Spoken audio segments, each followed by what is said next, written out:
ስግደት ቀንሱ አላልኩም፣ ስንፍናም አላስተማርኩም። በደንብ እንድትሰሙኝ ስለምፈልግ ግን በስግደታችን ብዛት በጸሎታችን ብዛት እናሸንፋለን ማለት ትዕቢት ነው። የሚያሸንፈው ማን ነው? ንገሩ። እግዚአብሔር ነው የሚያሸንፈው።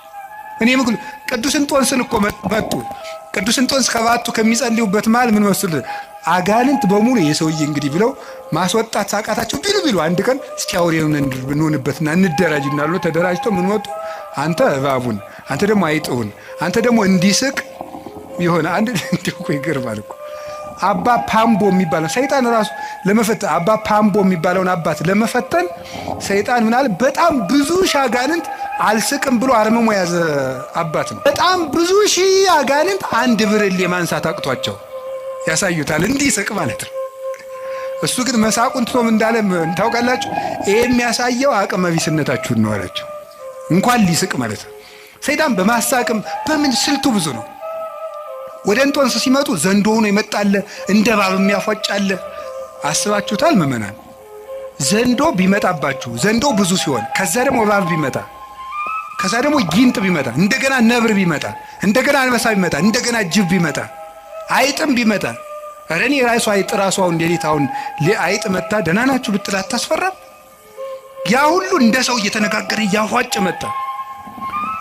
እንዴ እኮ ይገርማል እኮ። ምንድነው ያላቸው? ይሄ የሚያሳየው አቅም እንደሌላችሁ ነው አለሱ። አቅም ቢኖራችሁ ኑሮ ለኔ እኮ አንዱ ጅብ ይበቃኛል አላቸው። አቅም ስለሌላችሁ ግን ብዙ ናችሁ መጣችሁ። ይሄ አቅም የላችሁም፣ ግን እኔ አቅም የለኝም ክርስቶስ ይዋጋችሁ እንጂ ሲላቸው ሁሉም ብትን ብለው ጠፉ። ክርስቶስ ይዋጋችሁ እኔ አቅም የሌለኝ ሰው ነኝ በማለቱ ማለት ነው። ስለዚህ እግዚአብሔር ይርዳን ነው እንጂ ተመስገን።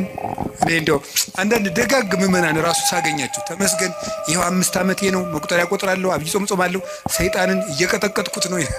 እሱ ነው እየቀጠቀጠ ያለ ጌታዬ። እንደዚህ ማለት በራሱ መቀጥቀጥ እኮ ነው። እውነቴን እኮ ነው። ሰይጣንን ተመስገን ነው እየቀጠቀጥኩት ነው አይባልም። ሰይጣንን የሚቀጠቅጠው ማን ነው? ምን አለ? እግዚአብሔር አምላከ ሰላም ይቀጥቅጦ ለሰላም ታይተ እገሪክሙ። የሰላም አምላክ እግዚአብሔር ሰይጣንን ከእግራችሁ በታች ይቀጥቅጠው ብሏል። ሮሜ 16:16 ላይ ዲያብሎስን በጉልበታችን አናሸንፈው፣ በእግዚአብሔር ቸርነት ግን እናሸንፈዋለን። ስለዚህ ዲያብሎስ ከኛ አቅም በታች ነው፣ በእግዚአብሔር ቸርነት እችላለሁ በሉ። እንትን ካልሄድኩ ሰይጣን አይወጣም፣ እንትን ካልሄድኩ እንትን ሰይጣን አይወጣም እያላችሁ እንደዚህ አትበሉ። ዲያብሎስን ዓለምን የሚያሸንፈው እምነታችንና ከክርስቶስ ጋር መኖራችን ነው። ጌታችን ኢየሱስ ክርስቶስ እውነተኛ ብርሃን ነው። ዲያብሎስ ደግሞ ጨለማ ነው። ብርሃን ደግሞ ጨለማ ባለበት አይኖርም። ወደ ብርሃን ፊታችንን እንዙር። ዲያብሎስ በእኛ ላይ አቅም የለውም እና እጃችሁን አትስጡ። ማንም ሊጫወትባችሁ አይገባም። ይሄ ጠንቋዩ ሁላ እየመጣ እየሮጠ በእውነቱ ሰይጣን ማን ትባላለህ? ሰይፉ ጨንገር የትና ያስካት ትምህርት ቤት ምንድን ነው እንዲህ ያለ ነገር?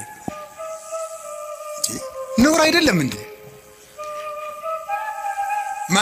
ማነው የደገመባት? ያክስቷ ልጅ እንዴ? ይሄ ነውር አይደለም? እግዚአብሔር እስቲ ጠብ የሚዘራ ታምር ያደርጋል? እስቲ ንገሩኝ በሞቴ ሌላውን ንገሩኝና እግዚአብሔር ሰው እንዲጣላ ይፈልጋል? አሁን አጋንንት በሚለፈልፉበት ስንት ሰው ተጣልቷል። በሞት እየተፈላለገ ነው ያለ። እገሌ ደግሞ ብኝ ነው ሀብት ያሳካልኛል፣ እገሌ ደግሞ ብኝ ነው ትምህርት ሳይሳካ ይቀር እየተባለ። እግዚአብሔር እኮ የፍቅር አምላክ ነው። አጋንንትን ሲያወጣ ዝም ብሎ ያወጣቸዋል። የእግዚአብሔር ታምር ሌላ ችግር ፈጥሮ አይሄድም። ትክክል አይደለም። ስለዚህ የእግዚአብሔር ቤተሰቦች አጋንንትን የምንዋጋው ከእግዚአብሔር ጋር በመሆን ነው። ከማን ጋር ነው? ከእግዚአብሔር ጋር ምን ሆነው ምንድን ነው? የማቴዎስ ወንጌል ምዕራፍ 28 ቁጥር 19 ላይ አነ ይሄሉ ምስሌክሙ እስከ ልቀት ዓለም፣ እኔ እስከ ዓለም ፍጻሜ ከእናንተ ጋር ነኝ ብሏል። ለማን ያላቸው? ለሐዋርያት በሉ። ለማን? እኔ እስከ ዓለም ፍጻሜ ከማን ጋር ነኝ? ሐዋርያት ዛሬ አሉ፣ በስጋ አሉ፣ በእናንተ ቤተ ክርስቲያን እኖራለሁ እያላቸው ነው። ስለዚህ ከእግዚአብሔር ጋር ለመኖር ቤተ ክርስቲያን ውስጥ አትጥፉ። እንዲያውም ንገራችሁ እንዲያው ሰይጣን የሚያስለቅቅ ጸበል የትኛው ነው? የዮሐንስ መጥምቅ ይሻላል። አቡነ ተክለ ሃይማኖት ጥሩ ናቸው አሉ። የሚካኤል ነው ጥሩ።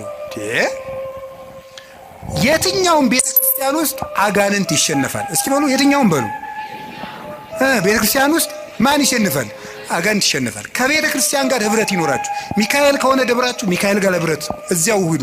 እዚያው ክርስቶስ አለ። ገብርኤል ከሆነ እዚያው ህብረታችሁ፣ እዚያው ህብረታችሁ ውስጥ አትነጠሉ። የክርስቶስ ሕዋስ መሆናችንን ጠብቁ። ክርስቲያን የክርስቶስ ሕዋስ ነው። ሕዋሱ የሚበሰብሰው ከአካሉ ተቆርጦ ሲጣል ነው። ካልተቆረጥን እኛን የሚነካን የለም። ሕዋሱ ቤተ ክርስቲያን አካሉ ናት። ክርስቶስ ራስ ነው። እኛ ደግሞ ይህች ጣት ናት። እችን ጣት ምስጥ የሚበላት ተቆርጣ ስትወድቅ ነው። ከአካሏ ጋር ከኖረች የሚነካት የለም። ቤተ ክርስቲያን የክርስቶስ አካል ናት። ከቤተ ክርስቲያን ጋር ኅብረት ካለን ዲያብሎስ እኛን መንጠቅ አይችልም። እግዚአብሔር ከሁላችን ጋር